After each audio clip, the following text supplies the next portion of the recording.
War leaves countless victims, cities destroyed, families broken. But some of war's most important figures leave almost no trace of their work. No loud explosions, no heroic charges, only a quiet shot and silence. We know that their battlefield is patience. Their weapon is control. Their story is not about being seen, but about the disappearance of an enemy who never even knew they were there. In a war history, there are 4 shadows. 4 snipers who changed history without ever being noticed. In Finland, 1939. The forest sleeps under deep snow. But under this white silence lies a man who moves slower than frost itself. Simo Halka was not born a soldier. He was a quiet farmer who spent his youth hunting in the woods. But when the Soviet Union attacked Finland, Simo answered the call. He wore no special clothing, only simple white camouflage. He refused to use a scope because it could shine in the sun and reveal his position. He tamped snow around his rifle to stop the muzzle flash, and he even ate snow so his breath wouldn't show in the air. For hours, sometimes days, he waited almost without moving. One shot, silence. In just 98 days of combat, he killed more than 500 Soviet soldiers. The Soviets began to call him the White Death. To his own people, he remained just Simo, a farmer who returned home after the war, his face scarred by an explosive bullet but still alive. He went back to his fields, as if the forest had never known his secret. Lyudmila Pavlichenko, Lady Death. War swept across Europe like a storm. When Germany invaded the Soviet Union in 1941, a young woman named Lyudmila Pavlichenko closed her notebooks, left her quiet university life, and stepped into history with a rifle in her hands. She once dreamed of museums, books, and peaceful classrooms. She wanted to study the past. Instead, she became part of it.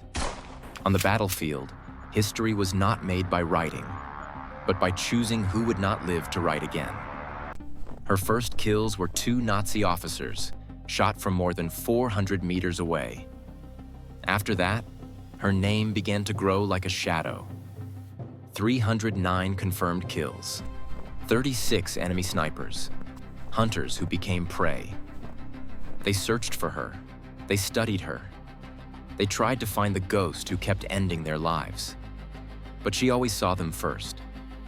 When she was wounded and sent to the United States as a symbol of resistance, she expected questions about war and sacrifice. Instead, reporters asked about her skirts, her hair, even her shoes. She stared at them and said, "I wear the uniform of my country. There is no need for anything else."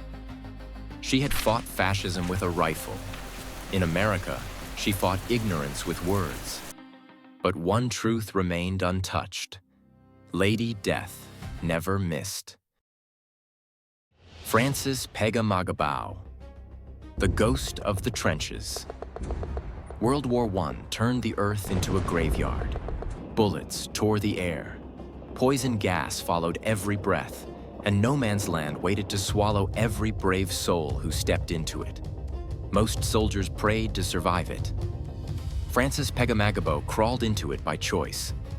An indigenous Canadian from the Ojibwe Nation, he had grown up learning patience, silence, and deep respect for the world around him. In war, silence became his weapon. Patience became his armor. With an unreliable Ross rifle, he killed 378 enemy soldiers and captured more than 300 others. But his greatest victories were not measured in kills. When his battalion had no ammunition left, Pegamagabau crawled under bullets and explosions to bring it back. He returned again and again, carrying heavy loads across ground that killed anyone who stood.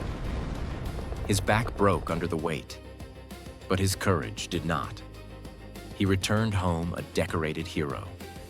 But the nation he had bled for forced him into poverty, ignored his voice, and denied him equality.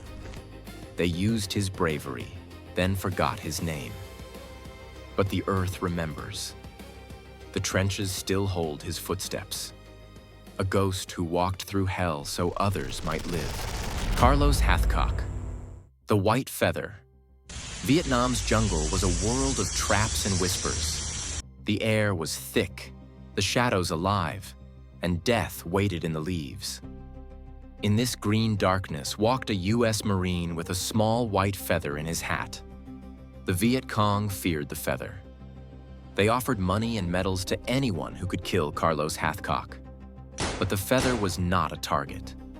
It was a warning. Although only 93 kills were officially confirmed due to strict proof rules, his real number was believed to be more than 300. Numbers never told the whole truth of the jungle. One day, Hathcock saw a faint flash, sunlight hitting another sniper's scope. In that tiny glimmer, he saw life and death. He fired. His bullet traveled through the enemy's scope, through the glass, and into the sniper's eye. A perfect shot, so rare that soldiers told it like a legend. But it was no legend. Later, when an anti-tank mine set his vehicle on fire, Hathcock burned terribly as he pulled his comrades out of the flames one by one. Pain tried to stop him. It failed. He survived long enough to train the next generation of snipers. His body grew weak, but his skill lived on in every soldier he taught. The feather burned. The legend did not. Simo Halcha, Lyudmila Pavlichenko, Francis Pegamagabau, Carlos Hathcock. Different flags, different wars, different enemies. Yet one truth binds them. They fought in silence. They were not leaders on horses, not soldiers shouting in glory. They waited, they watched, they moved slower than fear itself. Their victories were quiet. A single shot, a freezing breath, a hidden position no one ever found. History often honors loud heroes, the ones who march and shout. But sometimes the world is protected by people who leave almost nothing behind. No footprints, no speeches, only a trace. And sometimes, a trace is enough to change the world.